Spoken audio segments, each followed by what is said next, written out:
မင်္ဂလာပါညီလေးမင်္ဂလာပါကျွန်တော်နာမည်ကတော့ဦးမျိုးဖြစ်ပါတယ်ဒီလိုပွဲတွေကိုမိတ်ဆက်ပေးတဲ့အတွက်ကြောင့်ကျွန်တော်တို့ဒီပကြားအကြီးကိုမောင်းတဲ့လူတွေပေါ့ဗျာအားလုံးပေါ့မိသားစုစာဝင်နေရေးကိုဖြည့်ရှင်းနေတဲ့လူတွေအားလုံးကလည်းပျော်ရွှင်ပါတယ်ကြည်နူးပါတယ်ဘာလို့ဆိုတော့ဒါပကြားအကြီးကုမ္ပဏီကနေပြီးတော့ဒီသူ့ကားလေးတွေကိုတုံးတဲ့လူတွေကိုနွေးထွေးနဲ့ဆက်ဆံပြီးတော့အားလုံးလည်းဟိုနှင်းဖြစ်အောင်လုပ်ပေးတဲ့အတွက်ကြောင့်ကျွန်တော်တို့အနေနဲ့လည်းအများကြီးကျေးဇူးတင်ပါတယ်လို့ပြောချင်ပါတယ်ခင်ဗျ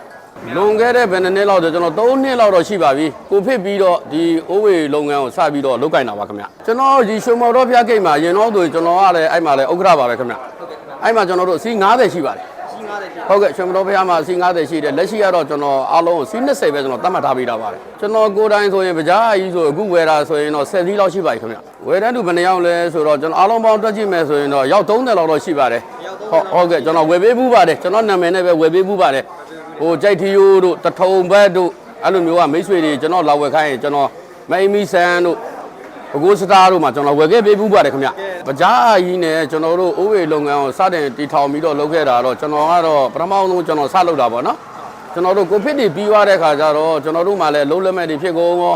လုံးလက်မဲ့တွေဖြစ်ကုန်တဲ့ခါကျတော့အလားနဲ့အိုးဝေလေးတစ်စီးကိုဝယ်မောင်းလိုက်တယ်15ယူလေးအဝါလေးပေါ့အဲ့တော့ကတော့52သိန်းခွဲ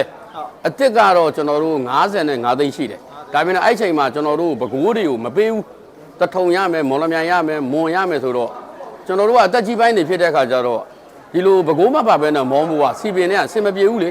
အဲ့ဒါကြောင့်မို့ကျွန်တော်တို့က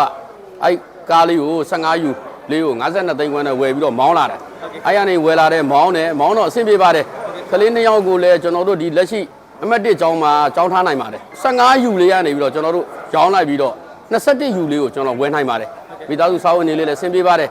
21ယူလေးကနေပြီးတော့အခါကျွန်တော်တို့နောက်က22ယူကျွန်တော်ပြောင်းဝယ်လိုက်ပါတယ်22ယူပြောင်းဝယ်လိုက်ပြီးတော့အခုလက်ရှိကတော့ကျွန်တော်အမြင့်ဆုံးပေါ့24ယူ